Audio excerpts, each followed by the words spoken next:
Okay जी, then we have biological method. क्या it is a set methodology of science that is based on experimental inquiry. ठीक है, अब biological method में जो स्टेप्स हैं, सबसे पहले वी हैव ऑब्जर्वेशन. ऑब्जर्वेशन क्या होती है?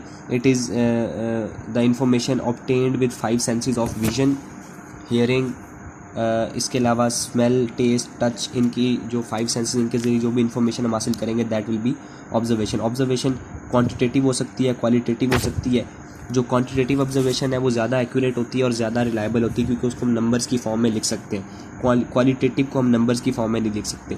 अब ऑब्जर्वेशन के बाद next step is hypothesis. Hypothesis क्या है? It is the tentative explanation of the observation. अब ये 100% सर्टन नहीं होती, गलत भी हो सकती है. इसको बाद में एक्सपेरिमेंट्स के ज़रिए प्रूव किया जाएगा. That is what is tentative. तो अब जो भी ऑब्जर्वेशन की गई है उसके मुताबिक जो भी स्टेटमेंट साइंटिस्ट देना चाहता है वो देता है, and that is the hypothesis.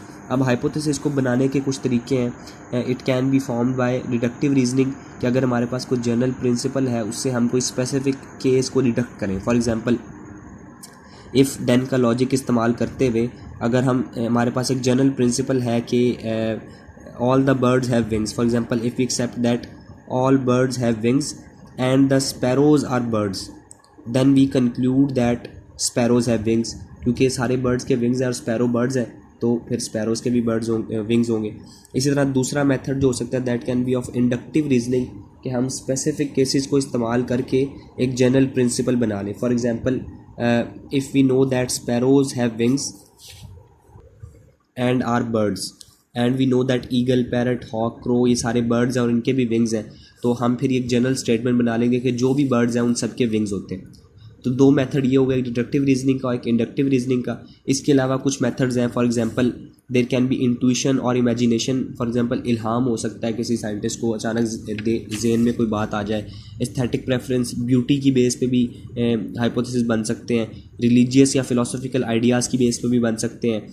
किसी दूसरे प्रोसेस के साथ कंपेयर करके भी हाइपोथेसिस दी जा सकती है. इसके अलावा एक्सीडेंटली भी हाइपोथेसिस बन सकती है. अब हाइपोथेसिस क्या है? हाइपोथेसिस की next stage that is the theory.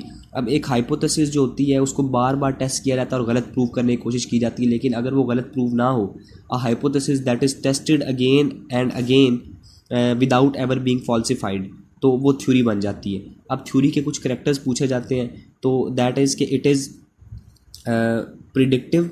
ये प्रिडिक्टिव होती है, इसके पास एक्सप्लेनेटरी पावर होती है, और ये प्रोडक्टिव होती है. 3 ये हो गए, और चौथा ये कि it is tested again and again. तो 4 ये करैक्टर्स हम थ्योरी के लिख सकते हैं. Then there is scientific law. अब जब थ्योरी बन जाती है तो सारे साइंटिस्ट इसको चैलेंज के तौर पे लेते हैं और इसको थ्योरी को गलत प्रूव करने की कोशिश करते हैं. बट अगर सारे साइंटिस्ट फिर इसके आगे हार मान जाएं एंड दे से के एक्सपेरिमेंट्स जो हैं वो इस थ्योरी को प्रूव कर रहे हैं, सपोर्ट कर रहे हैं, तो ये फिर साइंटिफिक लॉ बन जाता है. साइंटिफिक लॉ क्या? इट इज़ द यूनिफॉर्म और कॉन्स्टेंट फैक्ट ऑफ नेचर. अब बायोलॉजी के अंदर लॉज बहुत कम है because of elusive nature of life की जो करैक्टर्स हैं वो जगह प्लेस टू प्लेस वेरी करते रहते हैं. तो हमारे पास कुछ जो लॉज हैं, हार्डी वेनबर्ग लॉ है और मेंडल्स लॉ मेंशन्ड है हमारी बुक में.